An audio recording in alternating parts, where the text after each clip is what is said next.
আসসালামু আলাইকুম। আজকে আমরা যে বিষয়ে কথা বলবো সেটি হচ্ছে the code of criminal procedure এর সেকশন 249। এই সেকশনে বলা হচ্ছে power to stop proceeding when no কমপ্লেইনেন্ট।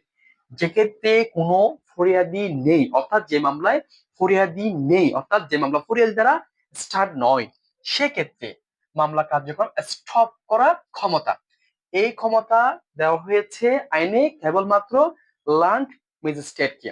এই ক্ষমতার বিষয় বস্তু কোন প্রকার সেশন জাজকে দেওয়া হয়নি। আমরা আসি এখানে কিভাবে দেওয়া হয়েছে।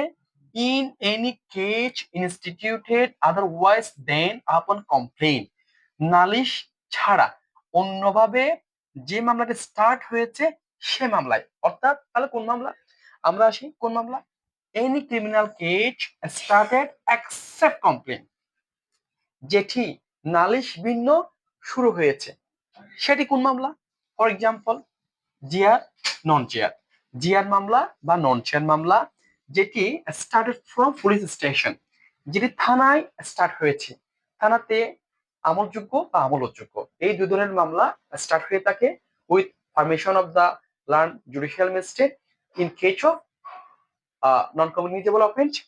এখন আমরা আসি or from any government empower authority, যদি স্টেট কোনো রাষ্ট্রীয় অথরিটিকে মামলা করার জন্য ক্ষমতা অর্পণ করে থাকে, সে অথরিটি যদি মামলা রুজু করে থাকে তাহলে সেটি কোন ধরনের মামলা, সেটি হচ্ছে forest and environmental related case.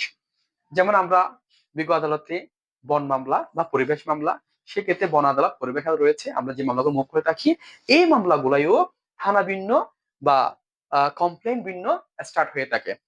থানা থেকে বা গভর্নমেন্ট এম্পাওয়ার্ড অথরিটি থেকে যে মামলাগুলো এসে থাকে সেই মামলার ক্ষেত্রে কার্যক্রম স্টপ করার ক্ষমতা দেওয়া হয়েছে এনি জুডিশিয়াল ম্যাজিস্ট্রেট।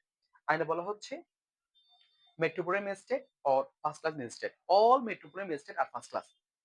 এখন আসি judicial chief judicial magistrate or any magistrate.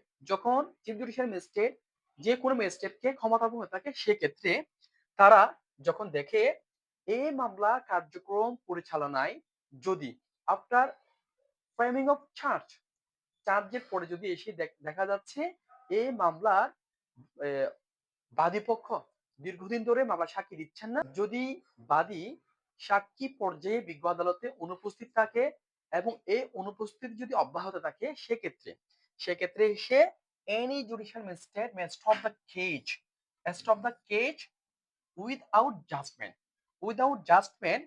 উনি জাজমেন্ট দিবেন না, জাজমেন্ট না দিয়ে মামলা স্টপ করবেন।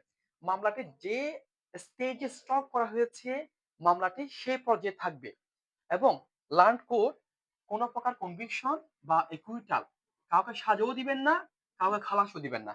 যেহেতু তিনি খালাস দেননি বা সাজা দেননি, সেক্ষেত্রে ধরে নিতে হবে মামলাটি যে পর্যায়ে স্টপ করা হয়েছিল সেই পর্যায়ে আছে। এখন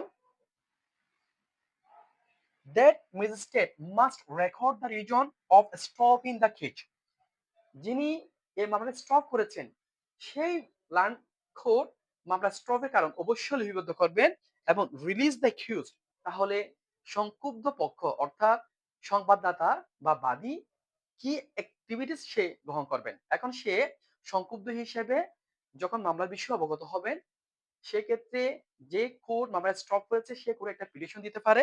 এটি হচ্ছে revival revival informant may pray for the restart the case.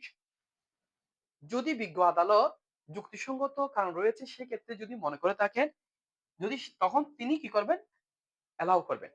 যদি অ্যালাউ করে থাকে মামলাটি start from the stopping stage, যেখানে মামলাটি শেষ হয়েছিল সে স্থান থেকে মামলাটি স্টার্ট হবে। যদি বিজ্ঞ আদালত পিটিশনটা যদি বিবেচনায় যদি উনি দেখেন সেই মামলাটা স্টার্ট করার জন্য যুক্তিসঙ্গত কারণ নেই, তখন উনি কি করবে, রিজেক্ট করবে। যদি রিজেক্ট করে তাহলে সংক্ষুব্ধ পক্ষ অর্থাৎ সংবাদদাতা বা বাদী পক্ষ may file revision in the learned session জাজে যাবেন। সেশন জাজে যাওয়ার পর উনি যদি লার্ন কোর্টকে মামলাটি স্টপ এন্ড আসামিদের রিলিজ দেওয়ার বিষয়ে যদি উনি সংক্ষুব্ধতার কারণ সম্পর্কে যুক্তিসঙ্গত আইনগত গ্রাউন্ড দেখাতে পারে সেক্ষেত্রে সেশন জাজ রিভিশনটা অ্যালাউ করবে এবং মামলাটি যে স্টেজ স্টপ হয়েছিল সেই স্টেজ থেকে মামলাটা স্টার্ট হবে। আশা করি বুঝতে পেরেছেন। আজ এ পর্যন্তই। সবার সুস্বাস্থ্য কামনা করছি। আসসালামু আলাইকুম।